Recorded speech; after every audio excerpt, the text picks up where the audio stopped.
go ahead and ask your questions in the chat function. It's going to be easier than to try and talk, because then we stop and it makes it more difficult to address all the queries. Over to you, Esty. Thank you. Let me share my screen. Just before I share, let me just introduce myself to everyone. I think, good evening, everyone. My name is Estia, and for those of you I haven't met yet, I did a few library sessions for the postgrad VC students. Sakile also did one or two. Maybe you attended one of his sessions. And I think this week is the last session. On Thursday evening is the last session, the last scheduled library session. So then the formal library assistance comes to an end. And from there on, you will reach out to us by logging a ticket, or, I don't mind if you later on just send as an email. But yeah, after this week, we don't have the scheduled sessions on I think yours were on a Thursday evening. But I also want to drive you to the space on ARC, and maybe I can also share that information afterwards, where to find all the library support. I'm just going to switch off my camera because I tend to speak with my hands, and then it's it's a whole issue. So let me share my screen, and I'm going to bring this over here, and maybe Yolanda, if you can tell me if you can see the PGCE screen, library support. Yes, I can. I can see it. Okay, thank you so much. I just want to show you what was covered in the library sessions. Maybe you're not sure about any of these things. Then I want to drive you back to the space on ARC, because on ARC, the presentations as well as recordings are loaded there. In the very first session, we handled, what is the role of the library, which policies are applicable in the postgrad space, where to find the new referencing guide, where to find the policy on intellectual integrity, the 007, this policy on these postgrad studies, also the procedure document on intellectual integrity, and then the guidelines on AI guidelines on how to use AI. In the second session, we covered referencing and plagiarism. Because the IIE distinguishes between weak academic writing, plagiarism, and cheating, you need to know what the difference between that is. If I can just quickly say one sentence about every one of those terms. Cheating is usually intentional, is usually pre-planned behavior. You decided beforehand that you're going to ask ChatGPT to write your assignment for you. You decided beforehand that you want to use another student's work, or whatever it is. So it's usually a deliberate, intentional, pre-planned behavior from your side. Plagiarism can also be unintentional, but it can still be plagiarism.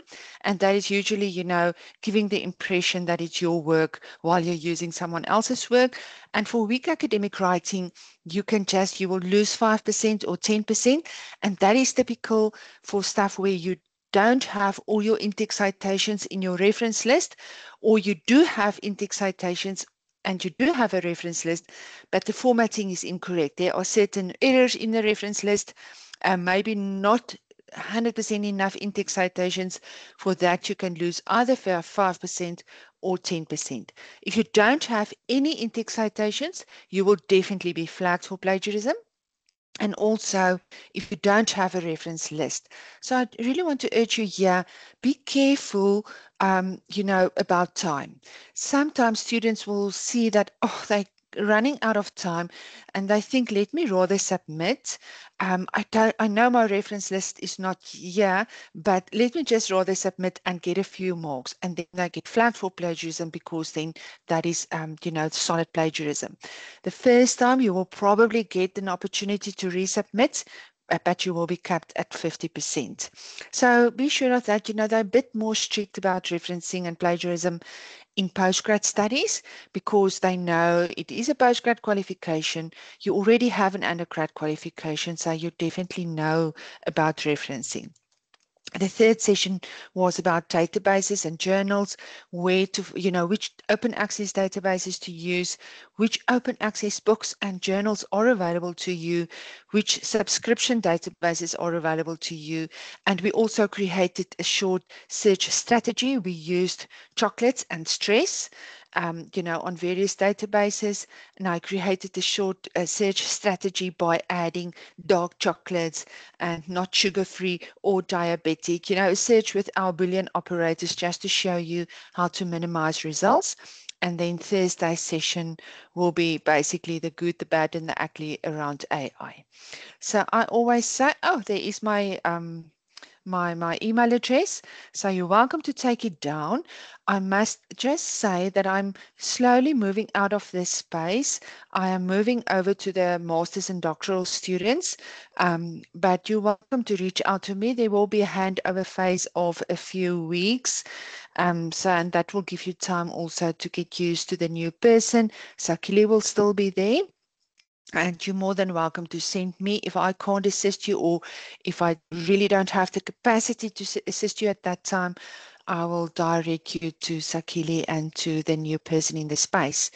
And that is the slide I'm going to share. Are there any questions around this in the meantime?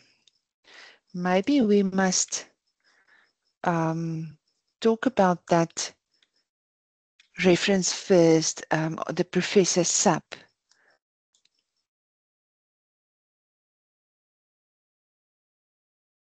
I see that, Genevieve, you have your hand up. Hi, Esty. I just wanted to ask you if you can, just not to forget to go on to ARC to show us where Okay. Where do we access all the recordings of these things that you've done if we've missed it? No problem. I will do that. I made a note of the DOI and ARC. Hey, Shania, anything from your side? Hi, Estia. Hi. I just wanted to find out with regards to the plagiarism or more the plagiarism report that gets generated by Turnitin. I know previously we had to submit, if our report was over 25%, we had to submit a motivation for why. Does this still apply? Because I just submitted an assignment and I see it's 24%, but we've submitted a checklist and everyone's submitting the same checklist. So, yeah. Yeah. As far as I know, they removed that specific number because, you can actually remember Turnitin is not a plagiarism tool. Turnitin is just like Cyphersign, it's a similarity tool. So it will just pick up all the similarities between your work and another student's work, but it's not necessarily plagiarism. And that's why, you can actually have plagiarism with a 3% score, and you can have a 60% plagiarism, Turnitin score, and it's not necessarily plagiarism.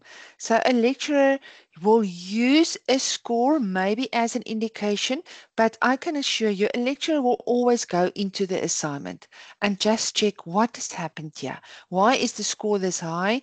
Is it maybe due to, for example, the checklist or an ethics declaration? Or did the student maybe repeated the questions, or did the student maybe submitted very late and it already picked up other submissions under that link? So there can be a reason for that. So I would say don't worry too much about the score. You will know if you have, you can use the score for yourself as an indication. If you're not happy, rework on it. You can check where the similarities are, rework on it and resubmit. But yeah, don't use the score as the alpha and omega. That is not going to, because it's just a similarity tool. Okay. Thank you so much. Okay. LCB, if we reference quote by the philosopher index, but what do we say for the full reference? No, I've already answered that. So it forms part of the actual question. So therefore they don't have to reference it. And Belinda is asking, how do you access Turnitin? It asks for some code. So according to me, I think the only way you can access Turnitin is by submitting, because if you're going to access, going to onto your Google browser and you want to access Turnitin, then it will ask you for a class code. So you can go on Turnitin, submit on the link. It will generate a similarity report for you, and then if you're not happy, you can rework on it and you can resubmit. Urana, do you also have it like that? Yes, I do. I'm trying to quickly find. I've shared some of Jess's stuff with I don't know who. I'm trying to find that, then I'll copy and paste it over here. Okay. As far as I know, you know, even I'm doing my master's at the moment, and I'm also submitting through Turnitin, and the only way I can see my score is by submitting. You know, because if you go onto Turnitin, it will always ask you for a class code. Okay, is that something from Jess? Correct. Yes, she made this. This is in this. I think it's in the student bank or something like that. But I just copied it from there so that they can watch the video and it will show them how to access it. Okay. Great. Can I go on to the referencing guide, or maybe let me first show ORG. I am unable to see my Turnitin scores after I submit. I'm not too sure why. Okay, that you can maybe, I had a similar situation like this on Friday with another group, and I just raised it with the academic team, and they made the scores visible. So, Dahlia, do you know perhaps who's your, what do they call them, student relations specialist? Otherwise, you must maybe log a ticket, because I think it's just something they need to adjust. But you must be able to see your Turnitin score. You will not be able to see your AI score. Maybe I must say something around that. They found that students manipulate the AI score till the point where it's more or less acceptable. And that's not what we want. That is not the purpose of AI. So that's why they took it away. You can't see your AI score. So you can't use a score and manipulate, until it's acceptable to you, and it will be acceptable to a lecturer. So that score you won't see. But Talia, I think just raise it with the academic team, or you can log a ticket, or if you know who your student relations specialist is, you can just ask that person as well. But it must actually be visible to you. Also, it will maybe not, if you're going to submit long before the time, then it might not be visible. So I think they only, make it visible a few days before submission. Okay, let me share my screen again and just go onto ORG.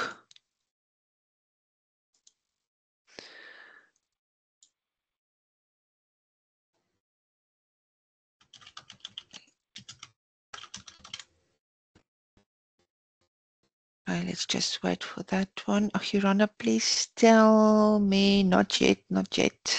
Can you see the ORG screen? Yes, I can. Thank you. So let me just go on to Varsity College Online Student Support. I'm sure all of you have this student support organization. If you don't have it, you must log a ticket. You can log a ticket to me. There was also, I don't know if all of you are part of the WhatsApp group, the student WhatsApp group. That was also on the WhatsApp group last week. But if you don't have this organization, please log a ticket or send me an email. You do have my email address so that I can send you the link. So under this Varsity College Student Support Organization is the Information Center or the library. And I absolutely want to drive you here. There is a space for us specifically for the postgrad students. And let me just go there. So this is me, and this is Akile, and this is the 4 library sessions. The first one was the role of the library, referencing and plagiarism databases, and the use of AI will only be this week. So you can see, for example, this is what I did during the very first session. the role of the library. We had a look at all the different policies. I showed you where to find the policy bank. There's a short video on navigating the IIE Library's website. I gave you the IIE Postgrad Handbook for 2025. There's my slides. And also here is my YouTube link.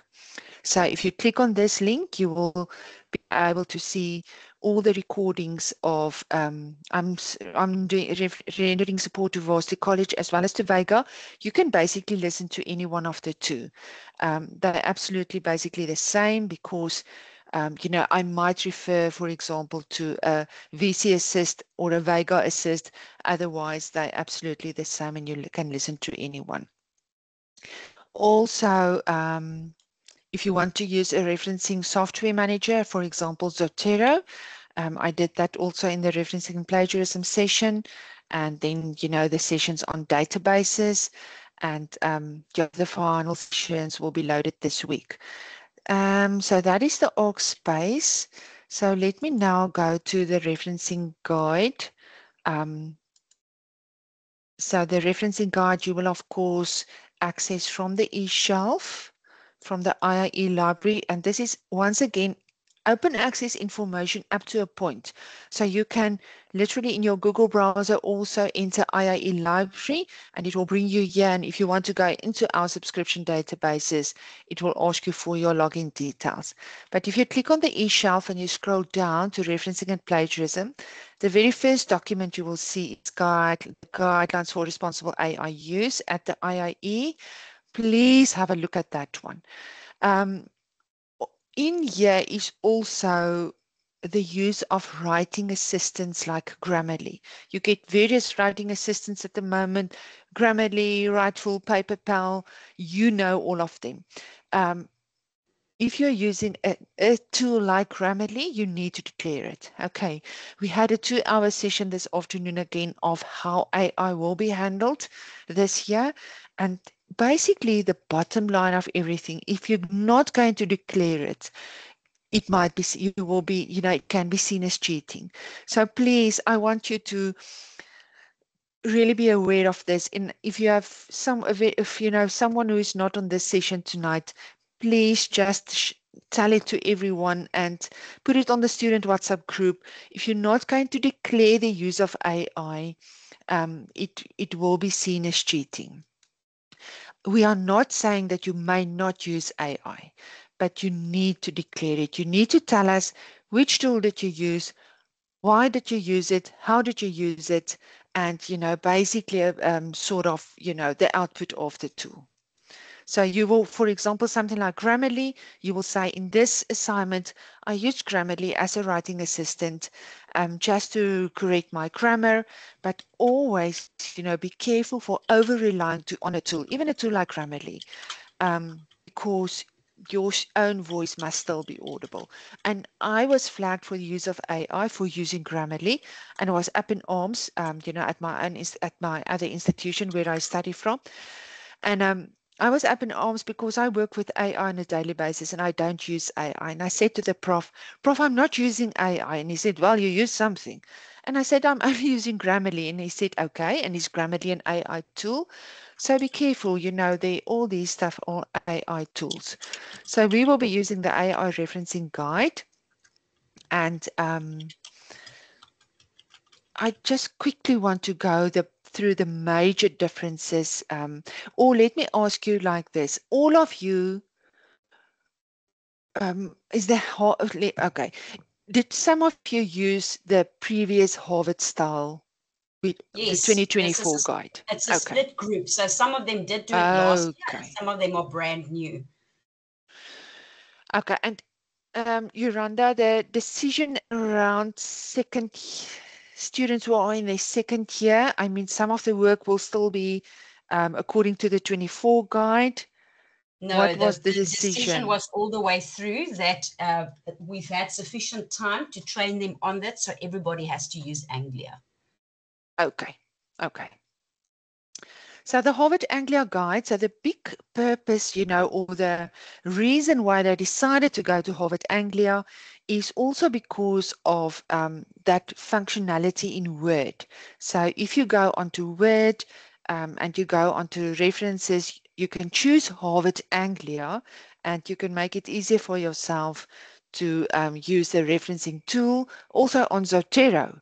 If you want to use Zotero or MyBib or Mendeley or one of those referencing tools, you can also choose Harvard Anglia. But I'm just going to show you the major differences. And the first major difference is that there is a comma after the initial in the in the reference list. That is something which is very strange to me, but yeah, this is typical Harvard Anglia. Also, we now have the P's and the PP's, P's before page numbers and PP's before multiple page numbers. So now you need to give us that P indication, which was not part of the previous referencing style. Also, we don't use the ampersand. So the ampersand is that and sign. So now you will use Strunk and White, and even at the end of a sentence, it will be Strunk and White. You don't use that ampersand sign anymore. Okay, let me go to how to reference a website. So now the titles of websites are in italics. No, let me just go to a website again.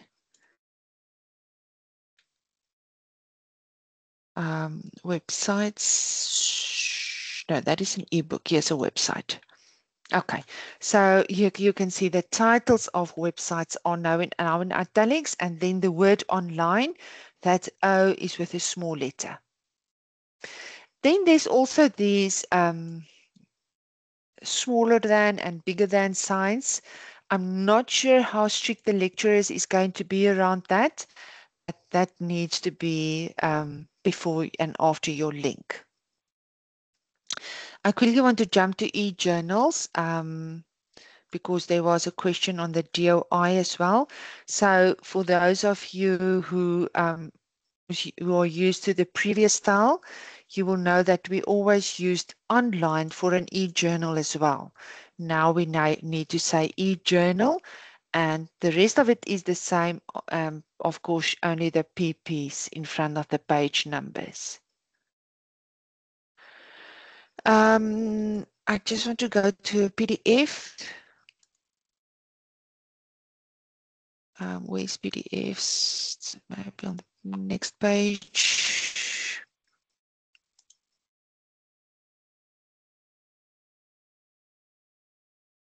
Website, blogs, PDF documents.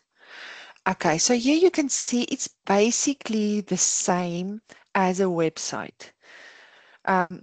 For some other reason, the title is then not in italics and you need to say it's a PDF, but you're still going to give the website's link.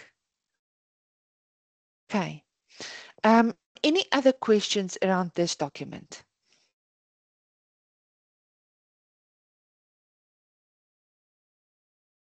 This was handled in detail. You know, the whole referencing and plagiarism stuff was handled in detail during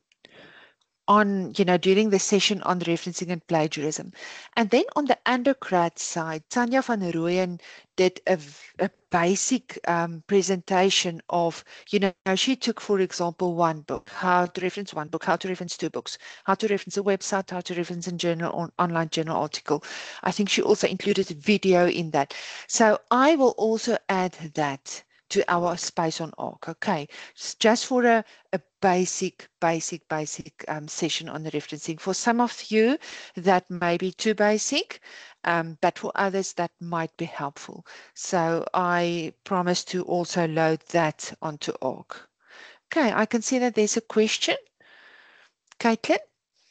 Yes, yeah, can you just confirm something with me? Can you go back to the journal article? Yes. From a website? Yes. Okay. So if you look at the link, it incorporates the DOI into it. So are we meant to do the link of the website then /DOI and the DOI number? Okay, I see that this is actually much different from last year. Because remember, those of you who used last year's method will remember that they gave us an example of how to reference using a link and how to reference using a DOI. Yeah, so it depends on what you got. If you have the DOI, I always say the DOI is better because it's like the ID number of a journal. If you don't have the DOI, you're welcome to use the link. In this case, I think this is the link the student got, so obviously you're going to use the link you used. So I think use the link you literally used when you access the article. If it's only a DOI, then you can use only the DOI. There's no need to incorporate it like this. So literally use the link where you access the article from. It doesn't need to be a DOI inside another link. Thank you. Okay. Any other questions while we are still on the guide? Yes, I can see another question. Yes, Genevieve? sorry, still on that as well. In the printout of the guide, it shows it's got PP7 example. On the page number, it's got PP.7 to 14, then it's got Yes. dot. Why are there 2 dots? Is that an error? Are you referring to yeah? Yes. See, this available at. Do you mean after available at? No, that's so weird. I've got a completely different printout that even says 2025, and it's got PP7-14 and then 2 full stops. Then the DOI number without DOI though. Okay, so they sent us the final guide in February, and we picked up so many errors in the guide. I see. Okay. So that must be an error. Yeah, I think you maybe downloaded the version you are using, did you download it before? You're not using it. Yes. Okay. So thank you for raising that, Genevieve. Maybe you downloaded the guide in February and afterwards there will still a few changes. It will be small changes like this, maybe a typo, but I think the safest is maybe download the latest guide because there were a few changes to that. Okay, thanks for raising that. Any other questions? Do you think you will be okay with referencing before we have a look at that module material? Estia, I think there's so many recordings that they can. You've showed them now where to find the recordings on ARC. So I think if they get stuck, they can ask there. If they really still get stuck, they can ask me via WhatsApp. And if I'm still stuck, I can then ask you. Yes. But I think we need to move on. Otherwise, our session is going to be gone. And then we haven't spoken about the actual assignment yet. So please go ahead with the query that we all have about that prescribed material 3. Okay, I want to go back to that. I think it was in the chat box. Am I correct? Yes, I think someone did post a long story. This is the it was Genevieve. Yeah, it was this is the reference I found. Okay. This is a tricky one because and Yolanda, you also shared with me something I think on Teams or on WhatsApp earlier this afternoon, and I just want to double check, is this the information you need to reference, this information Genevieve posted? Yes, see, so prescribed material 3 for us is chapter 2 in a book. And remember when you did the training with me, the only thing we could find was that it was the website. We couldn't find the actual author, and then eventually we found the author, but I don't know, it just didn't look right. And then some of our students dug around a little bit, and they discovered the actual full book, the full book that it's in. So we do chapter 2 of this book.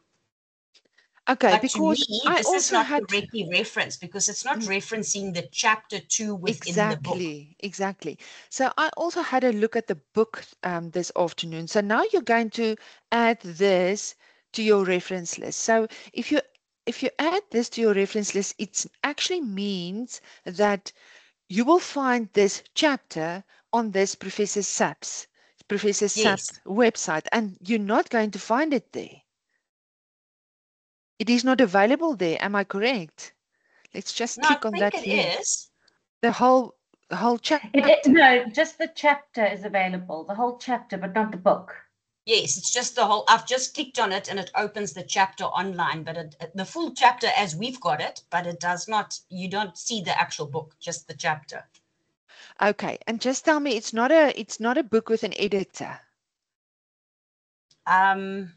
I don't know. Yes, it is. It is. No, it is. I think it is. I think Johnson is the editor. I think his name was on the front cover. Okay, so then we will need to reference it as, let me just get the guide here. Let me just go to the guide. Chapter of an edited book on page 11. If you can type it out for us, I think we will all, because that's not going to be the final law on this reference. Then we know it for the rest of the year. Okay, I'm going to give you the example, which is in the guide. And let me just put it in the chat box and see if this is making sense to you.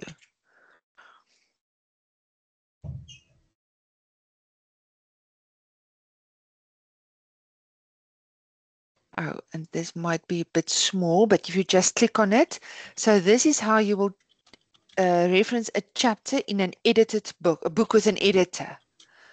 So you will, you will give the original author of the chapter, and then you will say in, and that will be, the book where it is in, and then you just give the page numbers of that specific chapter.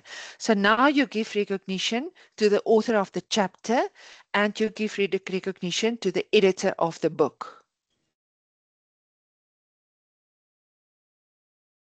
Does that make sense? If someone wants, yes, it makes sense, because this is actually our research textbook. So every single chapter is written by another person. So I can see that.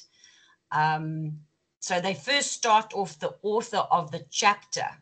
And author of the chapter first. Yeah. Author of the chapter, the title, the dates and the title. Yes. And then they say in, and then that the title of the book. Yes, correct. The title of the book with the word, okay, in this case, there was only one editor, not editors. Then the title of the book in italics, and then the in this case, it was a book in hard copy, so probably we need to provide a link, but we do have the link, eh? Okay, one of our students have actually shared a screenshot, and it looks to me correct from what we say. It's the original author and the year, the chapter's name, and then it's in, and then it's got the book. I think this could be the right way to do it. Is it? Yes. Is it the one by Genevieve? Well, no, Stephanie did it. Oh. It's Klein. If you click on it, then it opens up. In this session? Yes, it's in the chat. It sits just above. So Luke spoke, and above Luke is Genevieve, and above her is Stephanie. And Stephanie's got a picture that she shared, just underneath the picture that you shared. I just want to make sure that is what I couldn't find was who was the actual author of the chapter. Stephanie, did you confirm that? I know you've put it in the reference. I just want to know if you saw it in the chapter book page of the book. So sorry, I'm hoping that I'm coming through. Can you hear me? Yes, we can hear you. So in terms of the website that I found, what it provides, I'm just opening it up quickly. Give me 1 second so that I'm being accurate.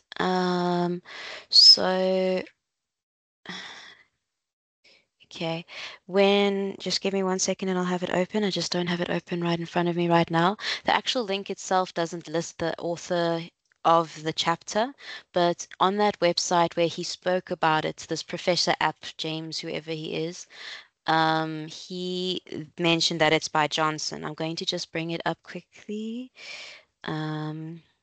Your Philosophy of Education, Chapter 2. Just give me 1 second. While Stephanie's busy, I see Luke says that he says, I'm sure it's not the book, though, that our chapter is from. Luke, what makes you feel that it's not? I agree with Luke. If you have a look at that book, it doesn't correspond to the style and the printing and everything of this chapter. Because that book is it's quite an old book. And if you click on that link, Stephanie, will you get to that specific chapter? Okay, can I share my screen quickly? Yes. Will that work? Yeah. Okay, give me a second. Okay, screen. Okay, I am opening it up. Can everybody see it? Yes, we can. Okay, so you can see here he says in this chapter by Johnson, so he's specifically mentioning that the chapter is by Johnson and Johnson's name is mentioned among the authors. So he's there stating that Johnson is the guy who authored it, as opposed to this chapter. And then as we see, when we open up the link, it goes on to the chapter that we deal with. In terms of the book, you don't have the link to the actual book itself. The link that Luke sent in the WhatsApp chat, that publication states that it's from 2008, whereas this publication states that it's from 2011. So it doesn't seem to be that we are looking at the same book in that sense, in terms of the link that Luke was looking at. So I'm not sure if that applies or not, but as I say, there's the one says 2008, whereas his website says 2009. If you search the book, it doesn't give you a list of the actual chapters, so there's no way to verify it. When I search the book, this is what I find, but everything that I've looked at looks the same as this. It doesn't give you a table of contents, it just gives you the front page and who the authors are. So I can't 100% verify that it is this version or not without that, because the actual book itself is only available to buy. You can't access any part of it outside of what we seem to have seen from that. But as I say, from this website, which is also Professor's app, as you can see at the top, it's the same website, but it's different page. Is he's saying that, you know, he's providing this chapter and this is where it's coming from.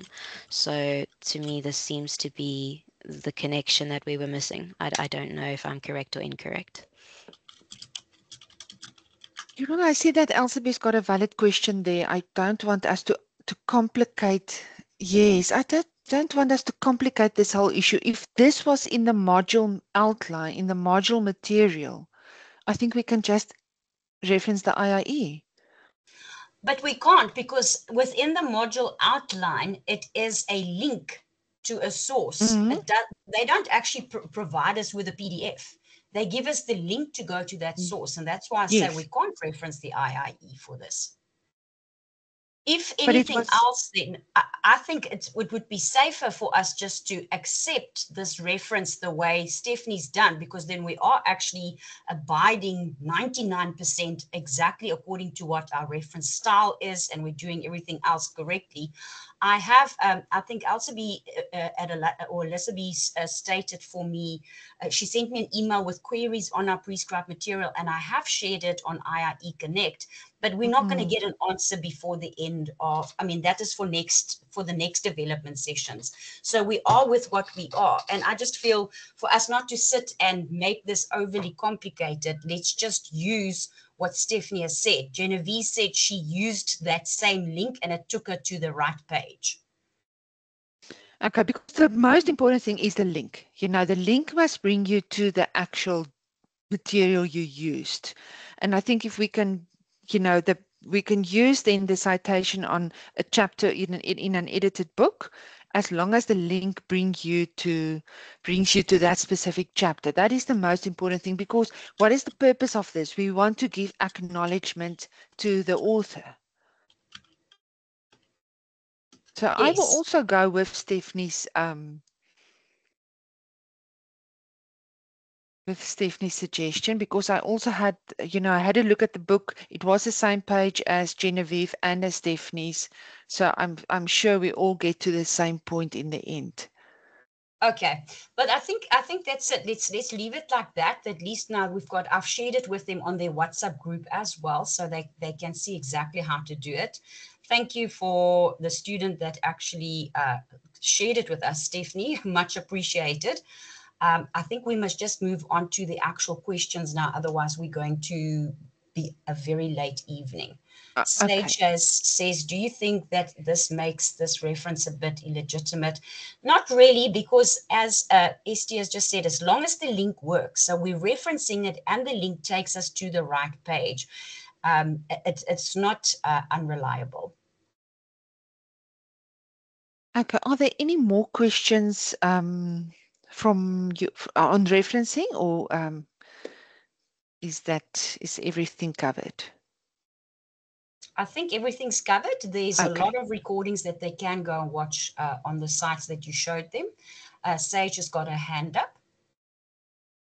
Sage? Hi, sorry, I just want to vocalize my my point, because I just feel like with this specific reference, I mean, anyone could now just go and publish something on the internet with no date, no anything. You can't trace this back to any publication, although it might seem like it's from a book. We don't actually know. So that like really does make, I feel like it's not like I don't think if you're trying to use it to support like a point in your arguments, that it makes your argument sound strong. And like I don't know, like I feel like that might affect like the legitimacy of our actual argument and like our academic like standpoint. It wasn't, Yolanda, it was a link in your module material. Am I correct? Correct. In the yeah. No, I'm sure, they definitely, the IIE will check that, the program managers will check that. So if it's something, I absolutely agree with you if it was not in the module material. But, the fact that it is taken up in the module material means that it was checked. Yeah, I think another way to look at it as well as if you think about it, it is in the module guide. It's been given to us. The link in the module, well, not the module guide, the module outline actually works. Yes, I agree. It's not ideal. I personally would look for other material rather than that specific one. I just think it's safer to do it that way. But I don't want us to carry on much more. We've spent 45 minutes on this now, so we've got 15 minutes left for the questions. Okay. I see there's still a hand up. If it can be a quick question. Sorry, this is a really silly question. I downloaded the guide in February, and I think I might be using the wrong one. So please just remind me where I get the most recent referencing guide. I should know, but I've lost track. No worries. You will find it if you go onto the eShelf on the IIE library and you scroll down to referencing and plagiarism. You will find it there. But I think go on with your session, Yolanda, and Elsabe, I'm going to post the link in the chat box if that's okay with you. Yes, that would be great. Perfect. Thank you so much. Okay, thanks everyone. All the best. I'm just going to post the link and then I will leave the session. Thanks, Yolanda. Okay, no problem.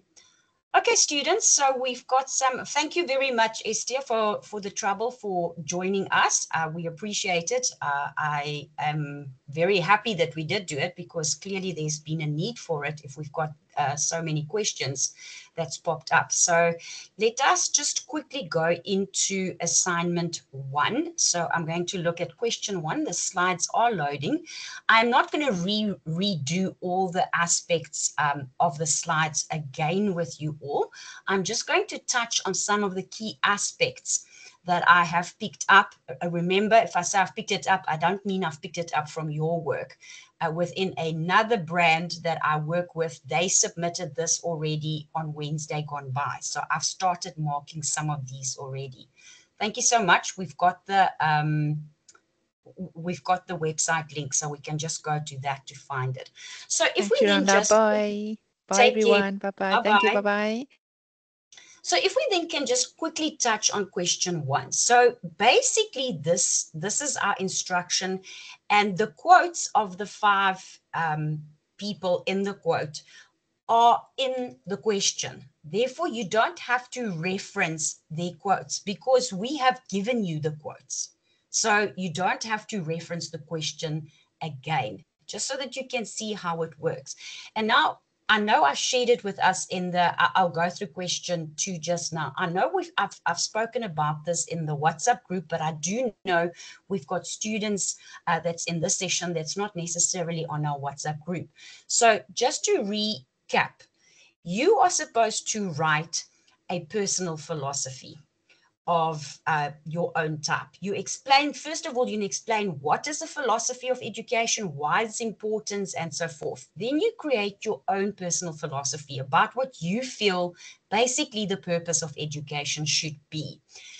That forms part of it after you've given it to me. And then in that, you also explain how will this philosophy of yours affect teaching in the future. Now, you've got to go and link it with, I think I've skipped one here. Yes, I've skipped a page. So under the purpose of education, you are telling me what do you see as the purpose of education, and you then link it with one of the 5 quotes in the picture. You link it to that person, not to that person's philosophy, because some of these guys changed. They might have started with pragmatism, but eventually then veered off into a different direction. So when you see Dewey, let's look at Dewey's quote there so that we can see it.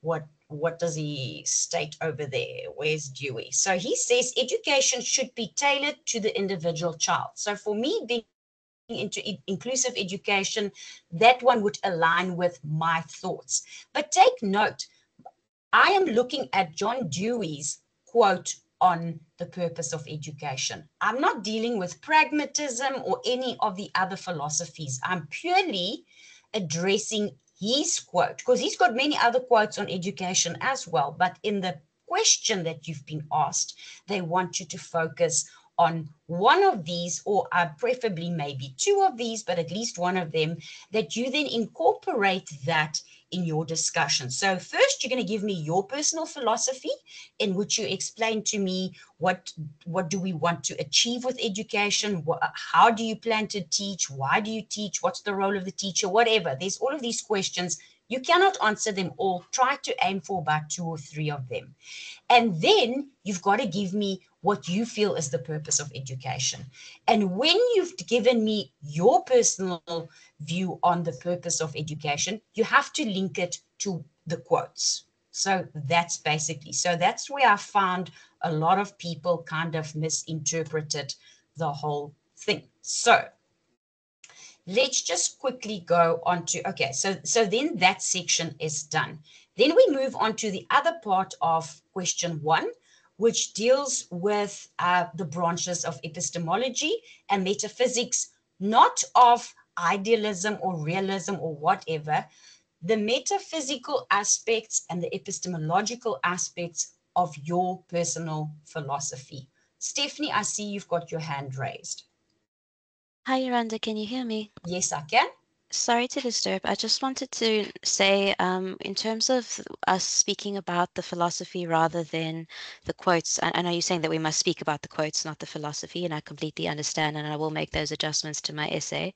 But I think where a lot of the confusion arose is in one of the good examples that you shared, there were 2, and the second one that you shared, the person in that essay spoke about Dewey's pragmatism and John Rousseau's approach. So that was the way that whole essay was laid out and the way that she approached it. And that's certainly where I decided to take that approach from. And I think it may have been what led a lot of other people to do that as well. So just a note about that example being, I know an example is not something that we go for word, but obviously when we look at an example, we look at the approach, and that approach is what seems to have been approved. So I think that's why a lot of us went in that direction. And that's maybe where the confusion arose, just so that that is noted maybe as being part of the problem.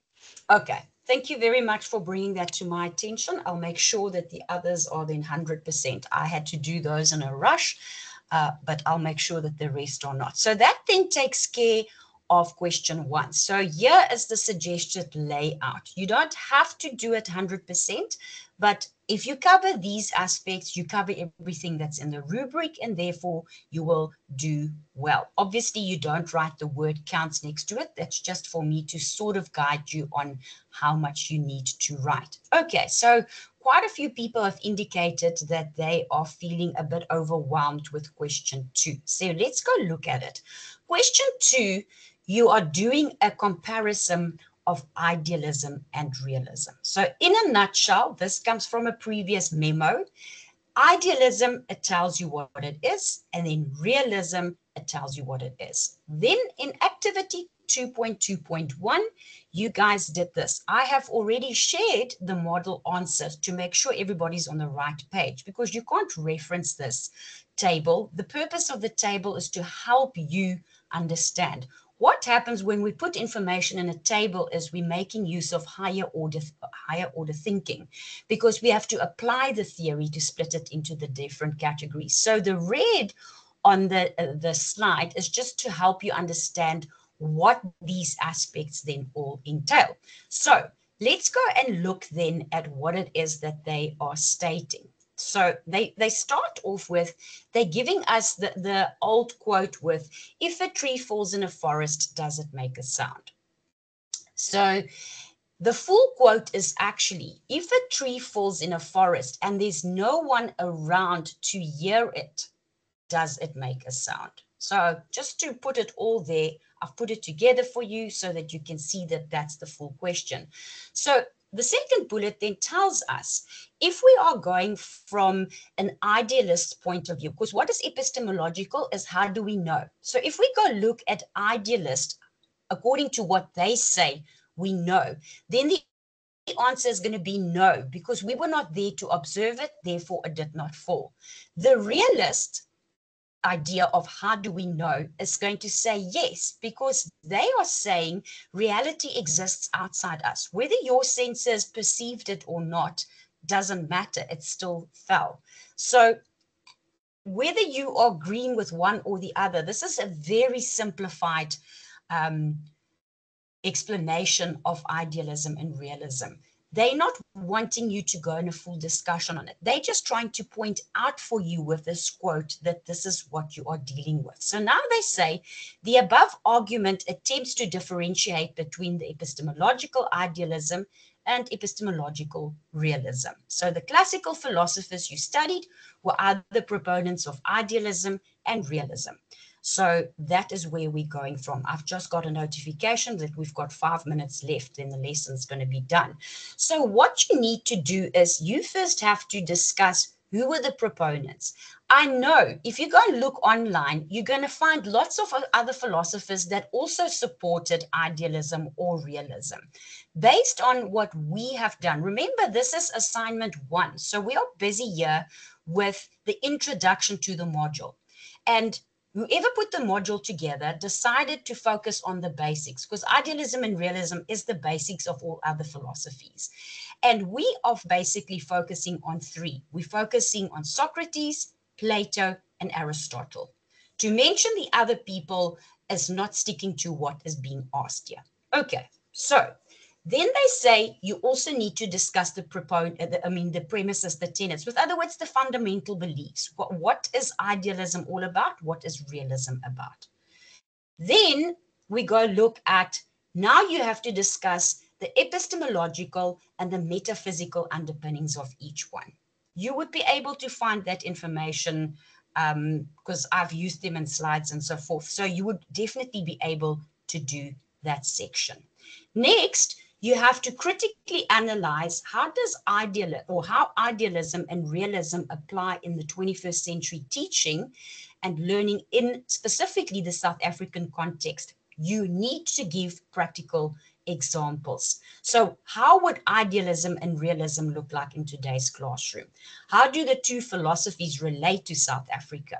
So basically, if we can go and have a look at this is the layout. Now, Some students don't want to do it like this. They want to go proponents and under that discuss idealism followed by realism, key tenets, and so forth and so forth. You could also do it there. So with other words, they automatically blend the two. They're having an actual discussion on each one under the relevant heading. You could do it that way. But as many people struggle with philosophy, I created this template or this suggested layout. You don't have to follow these layouts. They're just there to help you understand more what's going on.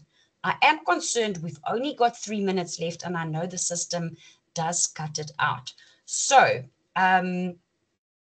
is there any questions? So I see Caitlin says, if we have defined metaphysics and epistemology in essay 1, do we have, no, you don't have to re-explain what it is, but you need to explain to me what is the metaphysical aspects of idealism and what is the metaphysical aspects of realism. Then you've got to explain to me what is the epistemological value of idealism and so forth also of realism.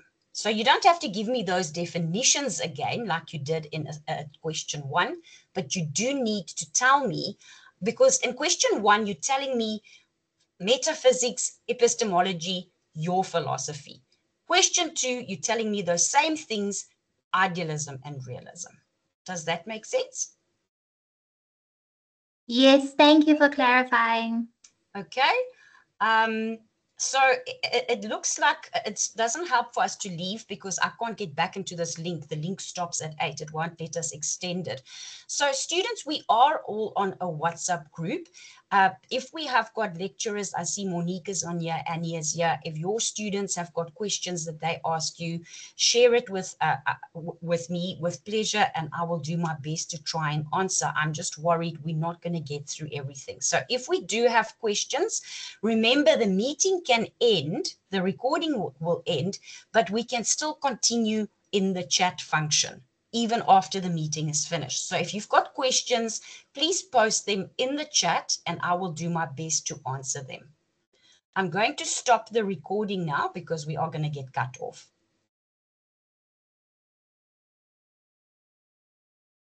Okay, so I have shared, oh, and now it does not allow me to share.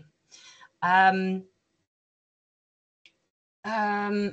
saying, I am part of the WhatsApp group, but could have missed the slides. Yes, I will share them again. I will also make sure I forward it to the other lecturers so that if they want to make use of it or share it with their students, they can definitely do that. But